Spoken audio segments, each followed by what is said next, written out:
Hello everyone, welcome to this video. In this one, we're going to deploy a CentOS based Linux system within Azure environment. It's very simple, and the experience was exactly the same with deployment for any other virtual machines.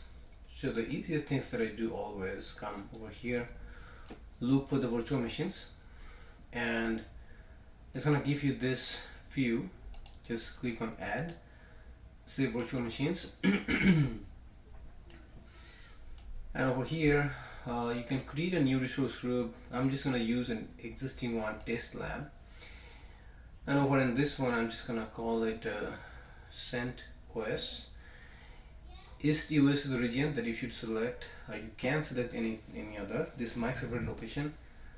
I don't need any high availability, so I'm fine with that. From here, if you click down this, you can get to the most popular operating systems right from here. So just click on Linux based 8.1. You can use whatever size you want for your deployment. Okay, and you can look at these icons to understand a little bit more about what they are actually doing. If you click on, there will be lot more options available. And now these days I'm recommending that you should be using the SSH public key. Okay, and the great thing about Azure now automatically generates the SSH key pair for you, so you don't have to run your SSH keygen command to generate for that. It's fast, simple, and secure way to connect to your virtual machine. Anytime you can make your system more secure and move away from a password based authentication, you should do that. Okay, so I'm going to recommend that one here. Generate new key pair is good. Azure is going to create that for you. Key pair name is CentosOS Key, so that's fine with me. SSH needs to be open because we need to connect to the machine. Then the rest of the experience is same. You can choose the premium, or you can go to a standard SSD or standard HDD. So if you go to other type of HDD or hard drive, you're losing some of the SLA, so keep that in mind. There's no data disk. If you want, you can add it. From the networking, you can define your own subnet, own network, own everything, own IP. If you don't need IP, you can disable that one as well. From here you see SSH22 is open, accelerated networking. I don't usually use that one, and this is not being used for any load balancing, so say no. Management, really nothing much. If you want to add some diagnostics, you can turn it on. I'm just going to go with the default. System manage, SI management, no, we're not using any of that. Auto shutdown is something you can enable. That will save you some money if you know that maybe after 7 o'clock there's no one working.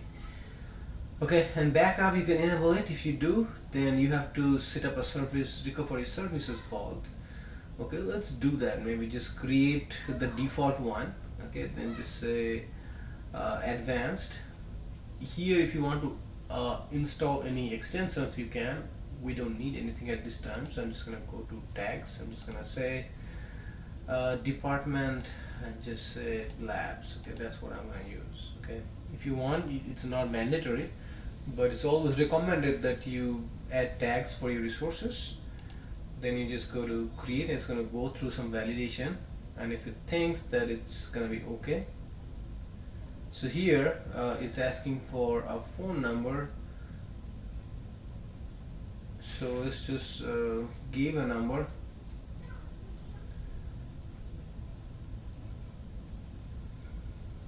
Okay, and then once you have all of that, you say create.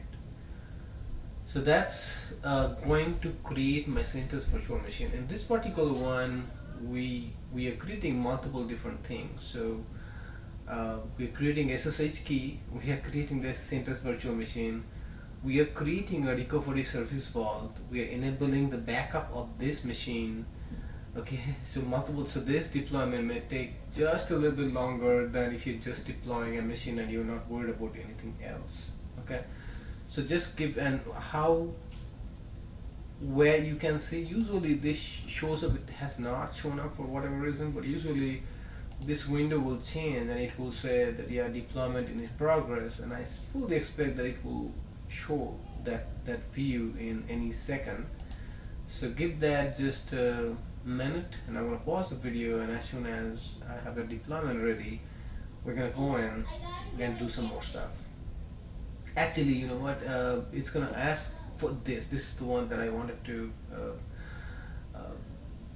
pay attention to, is because we requested for the Azure private key. This is the only time when Azure is going to give you the public key, private key that you are going to store. Okay, so you should just say download the private key and create resource. Okay, if you don't do that, you will never be able to get to the machine. There is the only time. Okay, so remember that and save it. So it has stored your CentosOS key in our regular downloads folder. Okay, so your change edits will be discarded. What is going on? Okay, so this is good.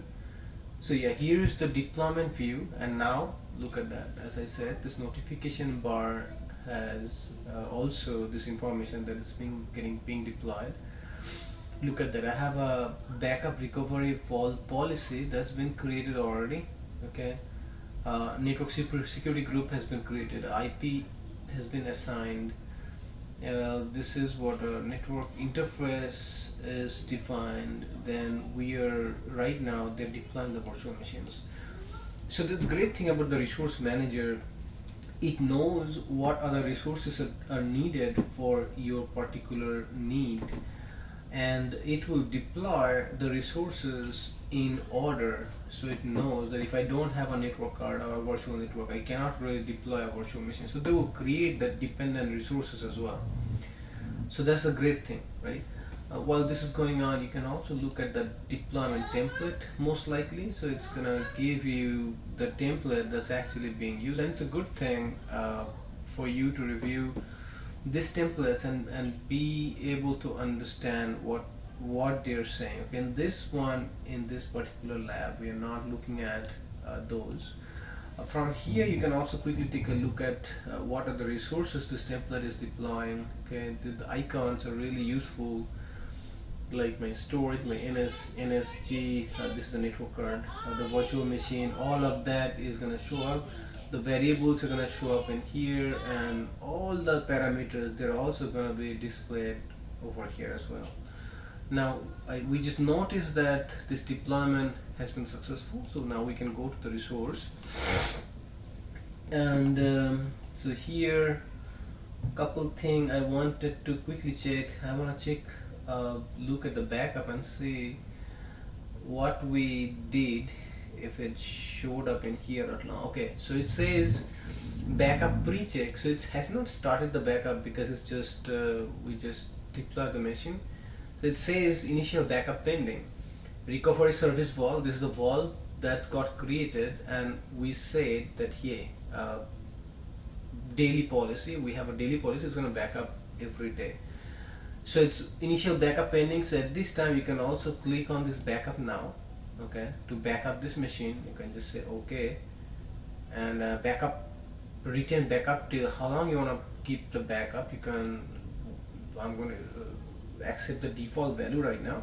So we know, that's the beauty of cloud, that you don't have to come up with a complicated solution for your backup and even disaster recovery solution. We haven't set up anything for the disaster recovery, but if you wanted, we can also do more stuff in here. Okay, so let's not worry about it right now. Okay, what we want to do, we just want to connect to the machine and make sure that we are able. Second, we can go back to the virtual machines tab. So this machine is going to show up from the overview. I know it's running. Here's my public IP address. So Linux CentOS 8.1. Okay, here's the networking details, the private IP address, number of virtual cores, number of RAMs, not part of any availability or scaling. So you can get a lot of information from here.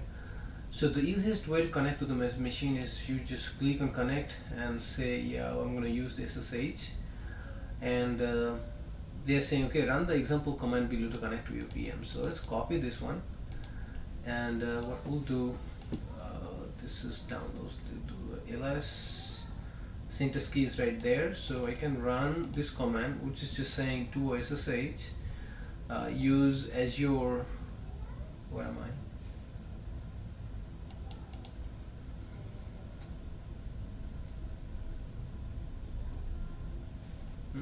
Let me open a new tab. Let's paste. Okay, so that's my cursor. The cursor was not working properly. So here I can say CentosOS and tab.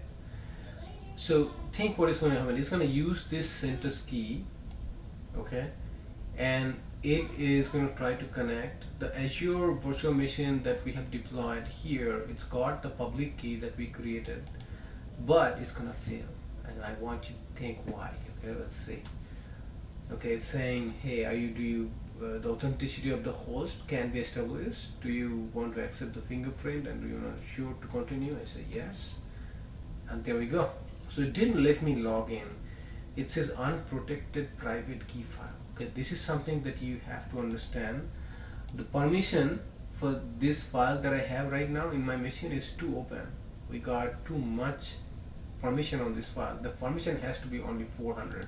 Okay, so to do that, you copy this command over here, you come over here and you just do a sudo and then run the change permission command and give you sudo password. Okay, what did you say? Sudo, so it's copy the command but give the right file name. So it's the CentosOS that we want to change the permission. Now it's good. So now if you run the same command and try to connect to the server, there we go, you're already logged in. Okay, and you can do now ls bar, you have everything. There we go. So everything is running as expected. It's using almost nothing of your CPU. The memory we set 2 gigs, so it's saying 1901 total, so that's about the same. So now you can play with your CentosOS machine and do whatever you want with it and have fun. Okay, that's all for the video. I hope you have now learned how to do the backup of your machine at the time when you're deploying, create the SSH key, how to connect to the machine, log in, and be safe and secure. Thank you for watching the video. If you like it, give me a thumbs up, leave a comment, and please subscribe. Thank you.